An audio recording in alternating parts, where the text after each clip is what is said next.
Sir ये जो कल पेशेंट आया था हॉस्पिटल में, कपकपाहट हो रही थी, उसको पसीना भी आ रहा था, तो उसमें क्या दिक्कत थी उसको?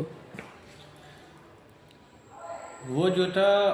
जो पेशेंट आया था उसको पसीना आ रहा था, उसको हाथ कँप पा रहे थे और उसकी धड़कन तेज थी।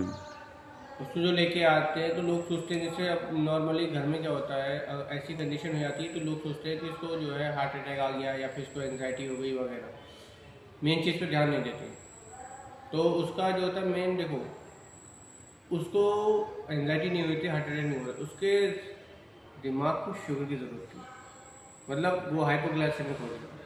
उसकी बॉडी में शुगर लेवल घट गया था, जिसकी वजह से क्या हुआ, उसको ये दिक्कत हो रही थी। हमेशा कभी भी घर में ऐसा तुम्हारे या किसी घर में तुम देखे कोई ऐसा पेशेंट है जिसको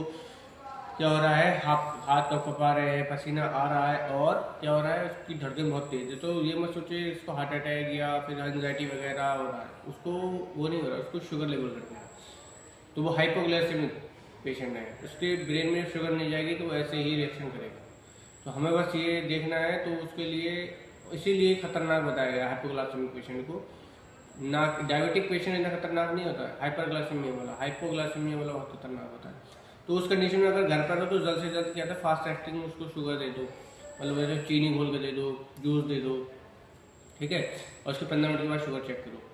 अगर नहीं हो रही तो फिर दोबारा दो और उसको हॉस्पिटल लेके जाओ, और हॉस्पिटल्स में अगर आ गया है तो उसको IV लाइन डाल के D25 Dextro-25 लगाओ और उसकी शुगर हर 15 मिनट में चेक करो। तो ये एक हाइपोग्लाइसेमिक के बहुत इंपॉर्टेंट सिम्टम होते हैं, इसे आप देख के नॉर्मल इंसान भी उसको देख के पहचान सकता है कि ये हाइपोग्लाइसेमिक है कि हार्ट का रिलेटेड। अगर ये 3 सिम्टम दिखते हैं, पसीना, कपकपाहट और हाथ धड़कन तेज, समझो हाइपोग्लाइसेमिक पेशेंट है। इसको फौरन शुगर के लिए मैं चीनी डालकर उसको एक गिलास में 2-3 चम्मच चीनी डाल फौरन ये जूस पिला दो, वो जल्दी रिकवर कर जाएगा,